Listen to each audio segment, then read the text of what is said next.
Bwana Yesu asifiwe. Ili tuwe na mahusiano mazuri na Mungu, ni muhimu sana tujitoe miili yetu kwa kufunga na kujinyenyekeza kwa Mungu. Ukisoma kitabu cha kwanza cha Petro sura ya 5 mstari wa 6 hadi wa 7, nasema neno la Mungu, basi nyenyekeeni chini ya mkono wa Mungu ulio hodari, ili awakweze kwa wakati wake. Mstari wa 7 ule, huku mkimtwika yeye fadhaa zenu zote, kwa maana yeye hujishughulisha sana kwa mambo yenu.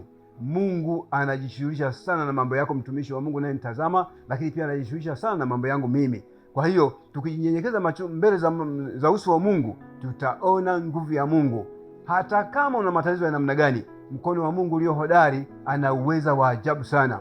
Atatuondolea shida, dhiki na mateso ambayo tunayapitia, aidha iwe magonjwa ama iwe uchumi ama kitu chochote kile ambacho kinakusumbua wewe, mtumishi wa Mungu naye nitazama sasa.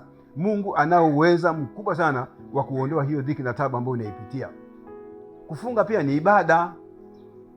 Tukifunga au nikifunga mimi ama ukifunga mtumishi wa Mungu, hiyo ni ibada.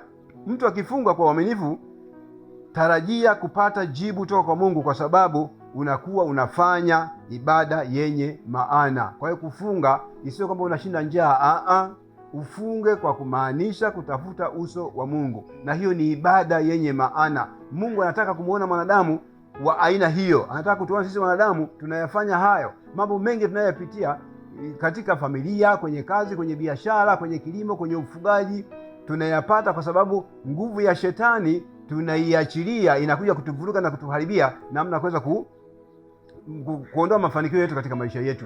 Lakini ukifunga na kunyenyekeza mbele za Mungu, hakika shetani hawezi hata kukusogelea. Bwana Yesu asifiwe. Ukisoma kitabu cha Matendo ya Mitume sura ya 13 mstari wa 2, basi neno la Mungu linasema, basi hawa walipokuwa wakimfanyia Bwana ibada ya kufunga, Roho Mtakatifu akasema, nitengeeni Barnaba na Sauli kwa kazi ile niliyowaitia. Kwa hiyo baada ya kufunga na kumwomba Mungu, Mungu ndipo aliposema nao kupitia Roho Mtakatifu.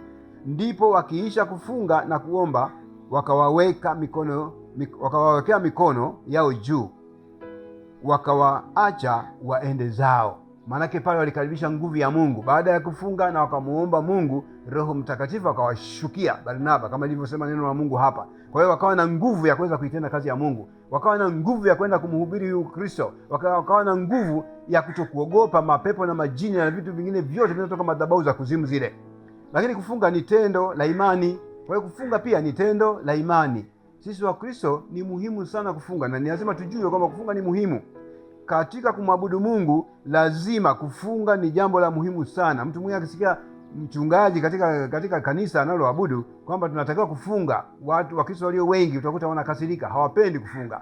Lakini kufunga ni tendo la imani, linatusababisha tuweze kusogelea uso wa Mungu, linatusababisha tuweze kupata nguvu ya Mungu kupitia Roho Mtakatifu.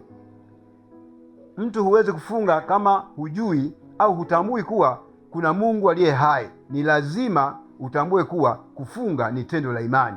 Tukisoma kitabu cha Wagalatia sura ya 2 mstari wa 16, neno la Mungu linasema, hali tukijua ya kuwa mwanadamu hahesabiwi haki kwa matendo ya sheria, bali kwa imani ya Kristo Yesu. Sisi tuliomwamini Kristo Yesu, ili tuhesabiwe haki kwa imani ya Kristo, wala si kwa matendo ya sheria.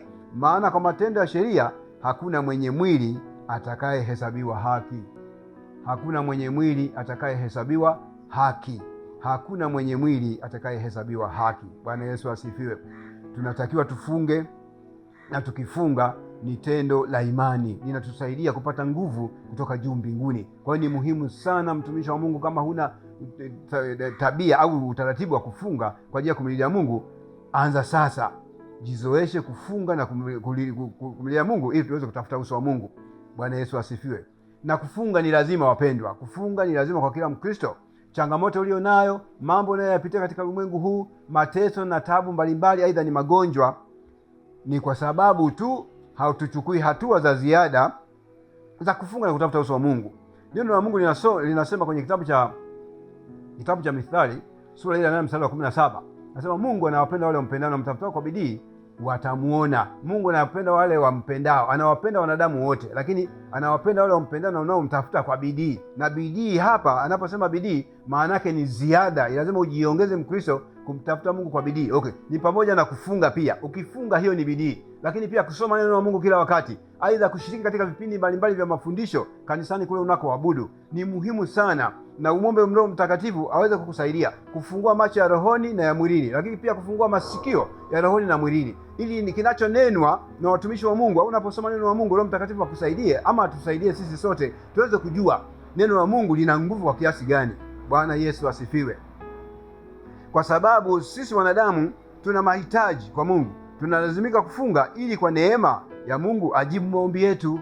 Kwa hiyo ni muhimu sana, kwa sababu tuna mahitaji mengi. Ni muhimu sana, tuna mahitaji mengi, na Mungu alivyokuwa wa rehema na wa neema, utakuta mambo yaliyo mengi anatufanyia. Anakupa wewe uzima, hata mimi anijalia afya njema na uzima pia. Hivi vyote inawezekana mtu hata haombi. Mtu mwingine hata akilala hamshukuru Mungu kwamba nimeshinda salama.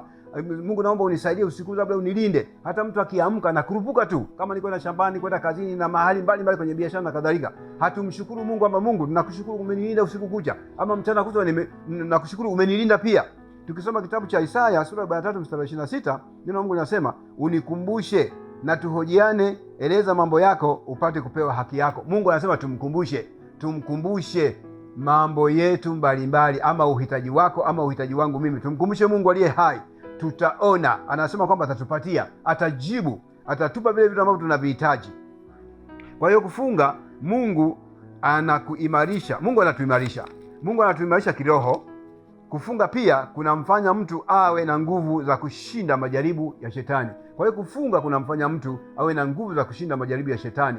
Majaribu tunayopitia wapendwa ni mengi mno. Kwa akili zako ama kwa akili zangu mimi, kwa maarifa ulionayo, hata kwa maarifa yangu mimi, hatuwezi kumshinda huyu shetani. Maana shetani anafanya kazi rohoni, Mungu anafanya kazi rohoni, lakini shetani naye pia anafanya kazi rohoni. Kama hauna nguvu za Mungu, hauna kabisa nguvu ya Mungu, kama vile neno la Mungu linasema, kama chembe ya haradali, hauwezi kusema mlima huu ng'oka hapa wewe ukatupwe baharini, haiwezekani.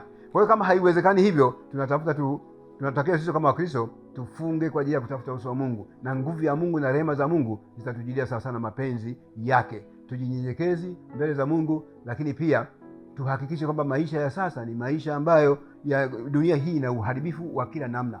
Bila kutafuta uso wa Mungu tutakwama, tutashindwa. Duniani hapa tutaishi kwa tabu, lakini pia kule juu mbinguni tutakwenda kutupa kwenye ziwa la moto.